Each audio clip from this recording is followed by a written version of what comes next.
There we go.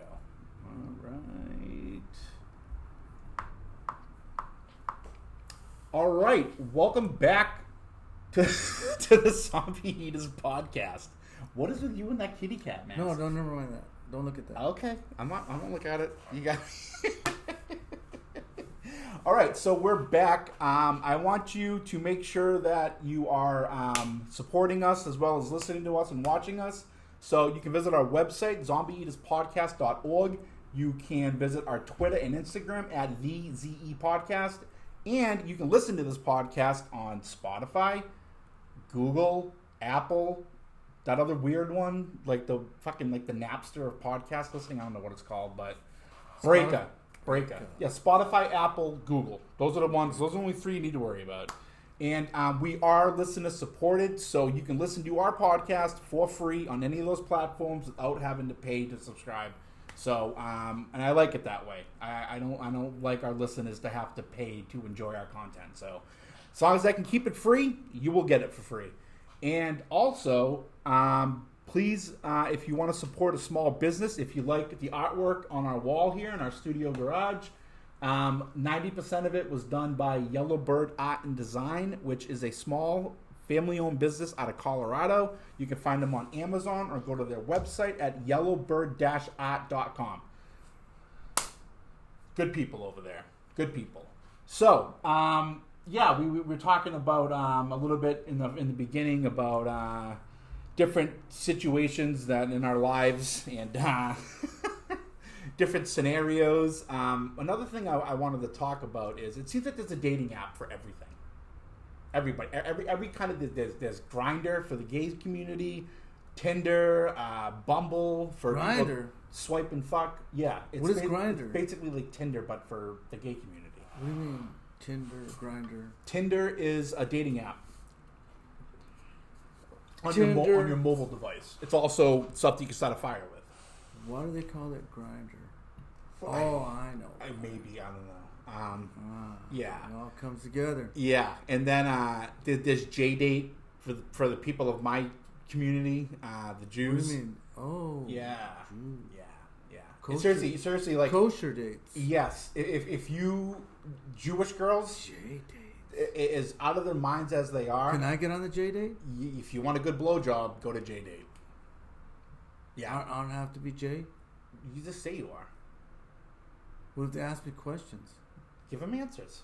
Yeah, but questions that they might ask, like, hey, do you go to temple? And I'm thinking, like, yeah. Say yes. And they'll say, oh, so what's it like? And I'm like, well, you know what you say?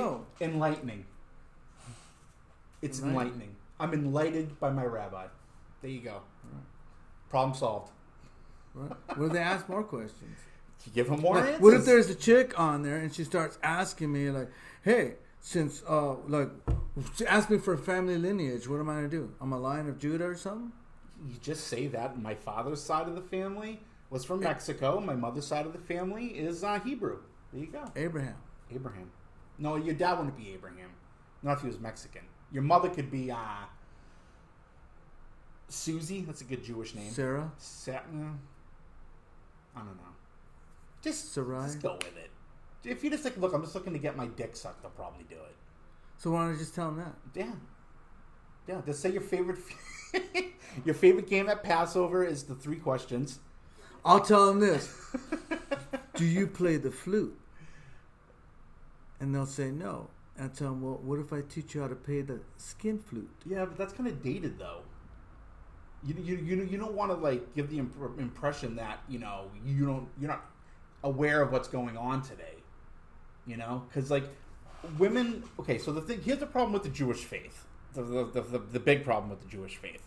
So every Jewish guy wants to date a non-Jewish girl because Jewish women remind us of our mothers, but other women, Gentile women. So the Jewish women are like mothers. Correct. Right. So they're going to treat you like a kid. Correct. And So why are you going to marry a mother? You don't. You just let them blow you. Those girls. You're making it seem like there's some that are mothers and some that are not. The ones that aren't. That's why Jewish men like women who are Gentile. non-Jewish women because they have shik's appeal. Okay. Yeah, that's what it's called, shik's appeal. They want to date a woman outside of their faith, marry a woman outside of their faith because Jewish women are fucking out of their minds. And it's like that term helicopter mom. Yeah. That's what Jewish women Okay, are so like. why don't the Jewish chicks hook up with non-Jewish dudes? They do, but they're not as like they don't have as much of an urgency to date out of their faith as men do. You know? What if I fake it? Fake what? Like I'm Jewish. I'm like almost. Yeah, like, I'm like 90% Jew. That's the thing. Do you really want to marry a Jewish woman? No, it's not for marriage. Well, for the blowjob. No, it's not for that either. What's it for? It's for the experience. I mean, just so I can say, hey, you know what, Rose? I dated a Jewish chick, and you would have said, you "Oh, dated really? one of the women from my tribe. How did you find it? That kind right, of thing." Okay, yeah, all right. Mm-hmm. Right. I can tell you right now, the town that I grew up in, called Foxborough, in Massachusetts. Right next to it is a town called Sharon, 90% Jewish. It's probably the most concentrated Jewish area in Massachusetts, next to Newton. And yeah, they're everywhere there, and they are very easy with their mouths. Yeah. But I mean, if you want my advice, I'd stay away from the Jews. Yeah, probably a good idea. But so what I was trying to get at, like I was saying, Grindr, Tinder, JDate, there's the farmers only. There's the dating app for fucking farmers to find each other. Why isn't there a dating app for inmates? What kind of inmates? The people in jail. Like world jails or like prison. USA jails or county jails or city Anywhere. jails? That way you can, like, you know, you meet the guy, you talk to him a little bit, and then like you have like a little dinner in the prison. How do you talk to someone like that? You're telling me there's no phones in prison? No, but how you're behind bars? You're never gonna see these people. Right. That's the thing. That's what it's like on a dating app. You don't know. You haven't met them yet. They do have dating sites for inmates. Really? Yes, they do. They sure do. Oh my God! I thought I'd heard it all. That's actually they do. Wow. You didn't know that? I did not know that. I've never been to jail. Yeah. But no one would ever know.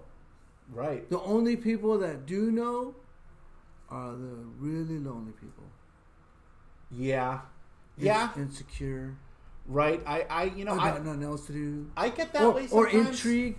I wonder what it's like to write a serial killer. Right. And then he gets released, and now they want nothing to do with him. Like, no, no longer have that. They make sure he's never going to get released. You don't want that guy on the streets. I actually, you know what the funny thing is, Eddie, is that I do sometimes, like, in every once in a while, I always struggle with, like, being around people, and I feel like I always have to like mind my manners, and I have to like mind my P's and Q's and all that. I hate minding P's and Q's.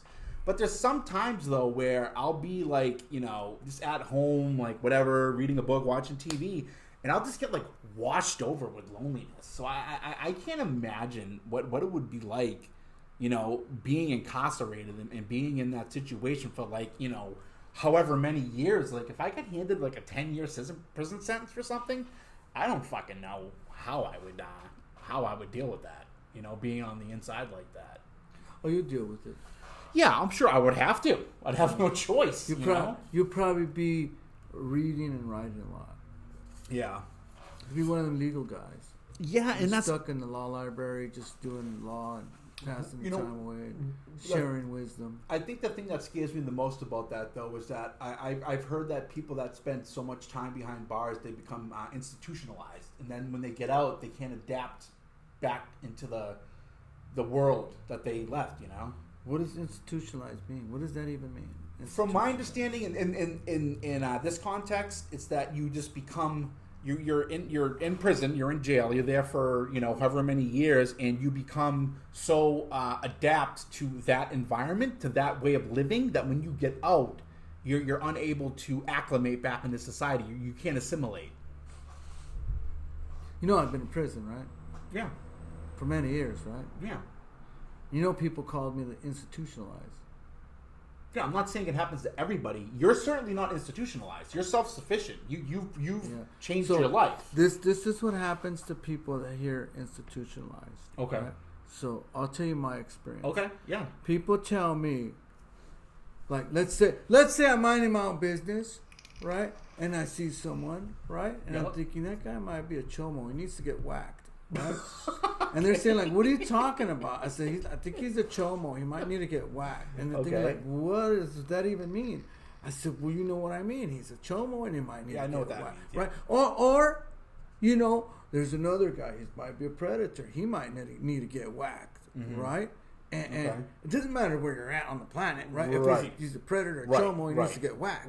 Right? Doesn't care. In or out of prison, right? Mm-hmm. But when I say something like that, people tell me, "Whoa, you're institutionalized." See, and I don't think it's that way. I think this. Well, that's just one thing. Yeah.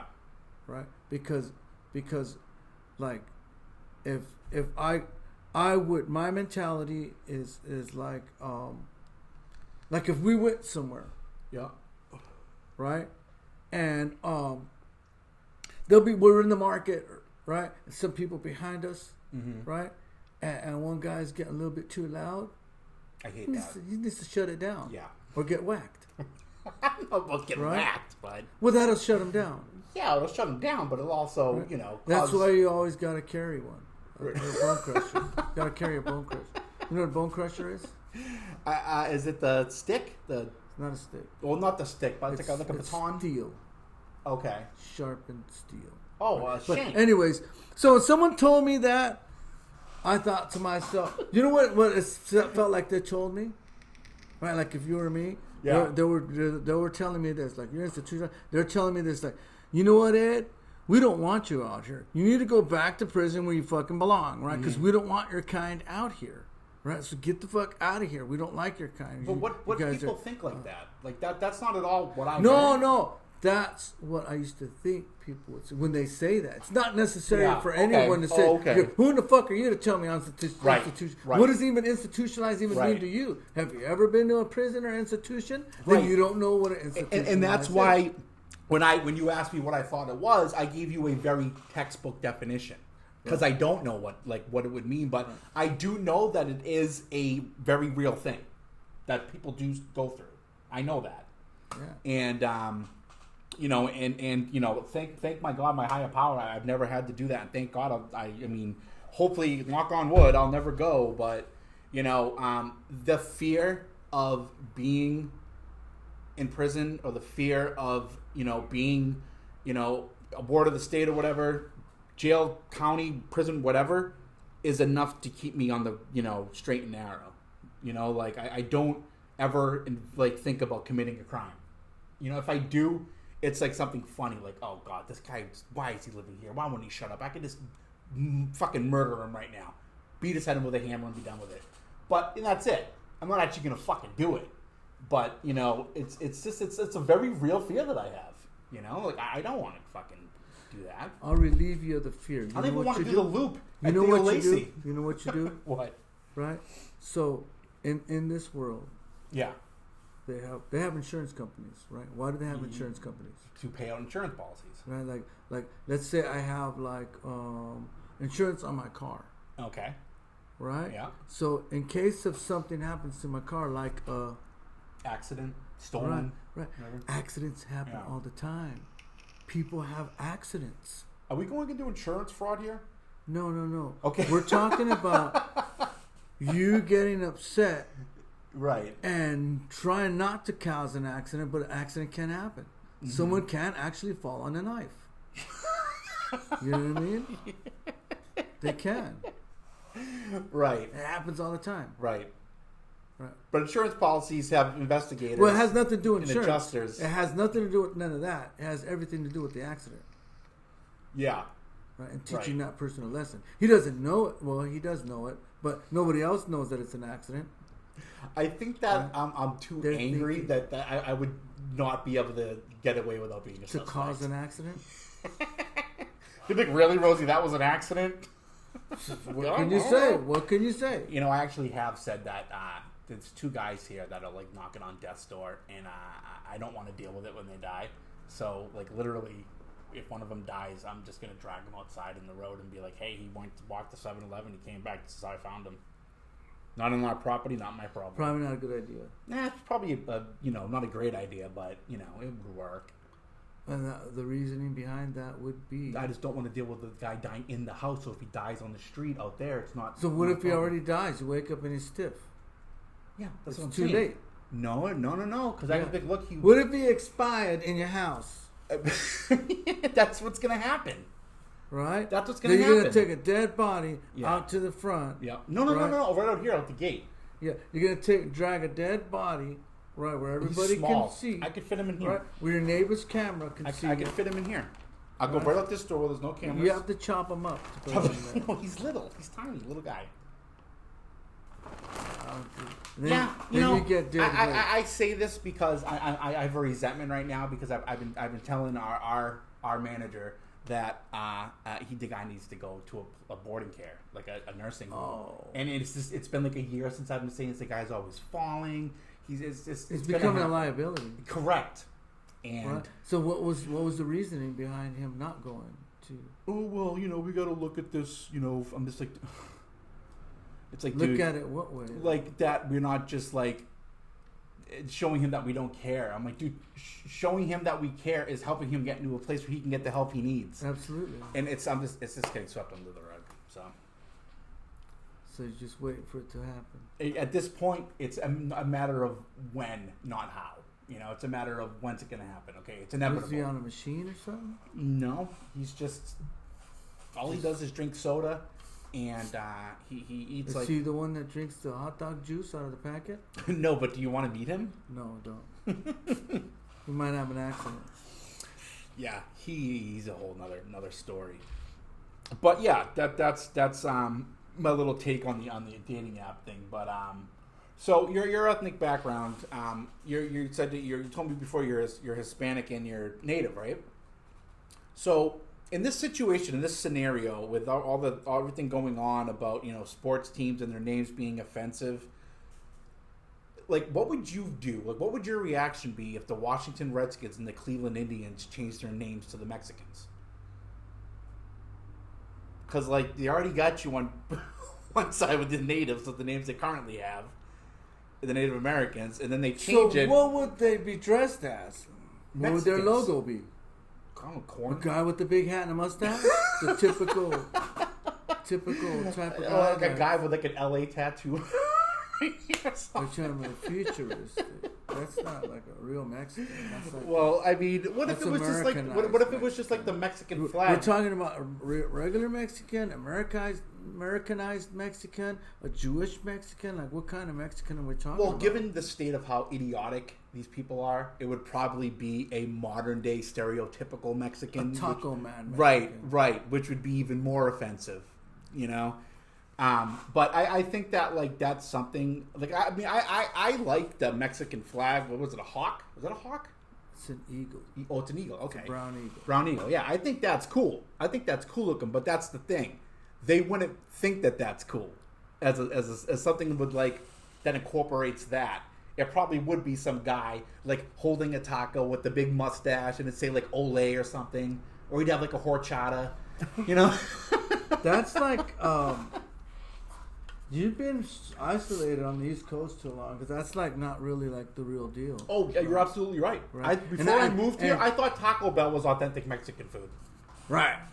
You do. I when I was in Florida, it was almost the same thing. God, right? Florida. There was nothing but Puerto Ricans and Cubans. Yeah, there's a lot of Cubans down there. Yep. Puerto Rico, and you go to a Mexican restaurant and you're eating French toast. What the hell does that mean? Really? Yeah. Jesus Christ. They didn't even have, at that time that I went, they probably have them now, they didn't have tortillas in the store.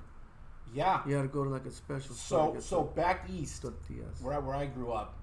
And I could imagine how it is even on the eastern seaboard. Yeah. Right up the coast. There's a place in North Carolina and South Carolina at the border where those two states connect on Route 95. That's the highway, interstate highway that goes from Maine to Florida. There's a resort called South of the Border. And I had never gone until I lived here, and then I went back home to visit, and I had to drive. Well, I didn't have to, but my mom asked me if I would drive with my sister because she had to drive back to Florida. She goes to school in Florida, and so we were driving back, and she's like, "Oh, we'll stay here for the night. There's like it's like an amusement park." As a white dude, I was fucking offended by this place after being here and seeing like pretty close to some Mexican culture, closer than this fucking place. Like it was so offensive. I was like appalled. What was so offensive about it? Well, because like the people like it was like a theme park of stereotypes, you know, and like things that aren't even part of any culture that they were trying to like make it into a culture. Exactly. Like fucking they speak to you in like horrifically broken Spanish. Like that's kind of like the like you know how Disney has like the characters and stuff. They have like people portraying Mexicans that are from the South, like going like you know orderly, and they're just like what the fuck is going on with here? A southern accent. Right, exactly. It was like, dude, I've never seen something so offensive like in real life. Like I mean, it probably still would have. I would have probably thought it was just stupid if I hadn't gone before I came out here. But after and people go there. People just What do they do there? Ride rides. What kind of rides? Like regular rides, theme park there's rides. Not like a burro ride or nothing like that. I think there might have been a donkey somewhere. I think, but it's it's the whole point of the characters. Their job is to create a Mexican culture, and they just walk around like I said. This like saying like things that are probably pretty offensive to Mexican people, but it was like hell on earth, you know. It's like the one of the most racist things besides like apartheid. You know what's funny is that, and I believe this in every culture, right? Yeah. But like since you're talking about the Mexicans, they do have like we'll say a Mexican movie. Yeah. Right. And they'll have Mexicans portraying white people or Americans or whatever you want to call it. Like that movie with Brad Pitt. No. He played the Mexican. These are Mexican people. Okay. Portraying white people, right? Okay. Now, they're the way they talk. Right. Right. You never heard like a Mexican have an American having a Mexican accent. Yeah. Right. Oh, yeah. So Okay. they're trying to talk English, right? Or they are talking English, but there's like it's some what do you call it? The vowels or some of the words. What is it called? What do you mean? Like some words have like a like you roll your R's and some you don't roll your R's. Tilde. Is that what you're talking about? Like the. No, I'm saying some words, right? Yeah. You have to say it precisely. Phonetics. Yeah. Their Yeah. phonetics was not like clear. Okay. Right? Okay. So it sounds like you're trying to talk English, pass yourself off as Right. English, and you can't. So I think it works both ways on what you said. Yeah. You've seen that part, and I've seen the other Right. part. Okay. I see what you're saying. So Yeah. it kind of evens it out. Yeah. You know what I mean? But I think it would be offensive to other people. To see dude. that If I was it's offended, like, why don't you just get someone from California to play that part, right? Instead of trying to do it yourself. I mean, you're telling me that out of the population of North Carolina and South Carolina, there isn't a single. Maybe that's the thing. Maybe Mexican Americans went there and they were like, "I'm not fucking working here. This is a fucking joke. Like this is offensive." Probably. You know, yeah. I mean, from what I understand, you know, Mexican and Hispanic people, they're not. I'm not saying they're proud, like how proud they are is to a fault, but they're a proud people. They're proud of their heritage. They see something like that, they're like, this is a fucking abomination, you know. And yeah, it was just a bunch of white, like rednecks running around this park and like laughing at the characters trying to be like Mexican. It was just like. It was like Craigslist made a theme park. It was just the worst of people, like just being, like just absolutely highlighted. And I can't imagine that place like is doing any favors for the Mexican heritage and culture. You know, No, it's just a business. it is just a business. It's a bad business. It's a bad business. It doesn't really. What I believe, people in this country, it's already been like a lot of stuff has been happening in this country. Yep. Right. And then we have it up to until recently. Right. You have like last year during the COVID, we had all these riots and stuff like that. Yep. All these people. Greg Floyd shooting. What did they want? What do these people want? What do you think they wanted? The people rioting? Yeah. They wanted people to listen to them. Like the people running the streets. They wanted people to listen to them. But listen to them say what, though? We need to start a dialogue about police brutality and oppression. That's what I believe they were trying. Right. Okay, it's always been about. Police brutality. Mm-hmm. What is considered police brutality? Putting your knee on a guy's neck who's unarmed for 10 minutes. That one act, yeah. Right? But we have people killing other people that are not even cops anyways. Right. No, I know. Right. So but they're the easy target. Murders and killers, right, exist in all uniforms. Right? Doesn't matter who they are. All uniforms. There's a story all outfits. Yeah, there's a story where this guy went into his place of work, right, back in somewhere in the Midwest or some shit like that, It's right? a tough place to be black. And it wasn't black. White guy? He's a white guy. Okay. Right. He worked in a predominantly white factory or whatever sure, it was. the Midwest. Went in there and took out 9 people. This was last year. You remember that shit happened? I think so. Like yes. In a warehouse, right? I think or so. Something to that effect, right?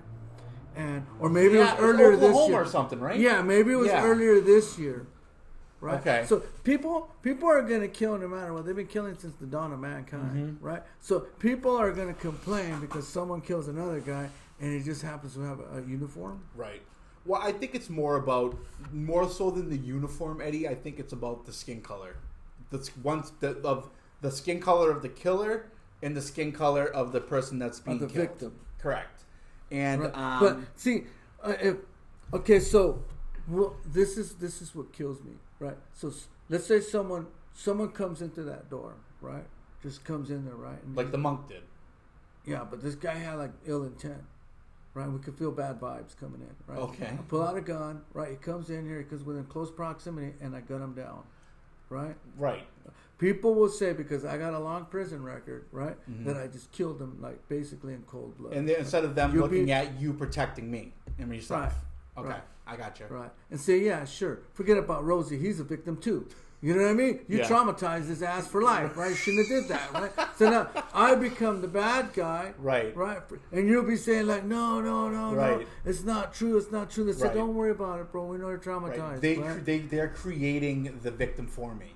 That's how the media is going to portray it. Exactly. No matter what I say, no matter what how much I defend you, no matter how much you defend me. He killed this poor guy, and he traumatized this poor white guy, right, with no record. Right. Yeah. That's the world we're living in. You're right. And he's a gangster. Right. But 7 years that was a fake. You know what I mean? Right. He just pretended that he was right. clean and a model citizen for those 7 years, right? And now, what if it were reversed? Then what happens? What do you mean reversed? Let's say that he comes in, I take him out. I'm a hero. You're a hero. I'm a hero. You're a hero. And then, what about him? Why was this guy here? Was it his gang ties? He's in prison. Was he coming after him? Right. And now I'm traumatized because I had to defend you. You know, there's so many ways they could fucking spin it. Right. But no matter what way they spin it, you're the bad guy, and I'm fucking the victim. But see, I'm not saying people shouldn't be heard. People need to be heard. Absolutely. Right? But this is what I am saying, right? And I don't know if I should be saying this, right? But it goes like this. Either whatever what you say, I support you, Eddie. There's I forgot what his name was. Augustus Caesar. Who was the one that got whacked? It was a Caesar. Oh, you're talking about back in the Roman times? Yeah. Yeah, Caesar got whacked by Brutus. Right? Yeah. So he got whacked. He betrayed him, yeah. Right.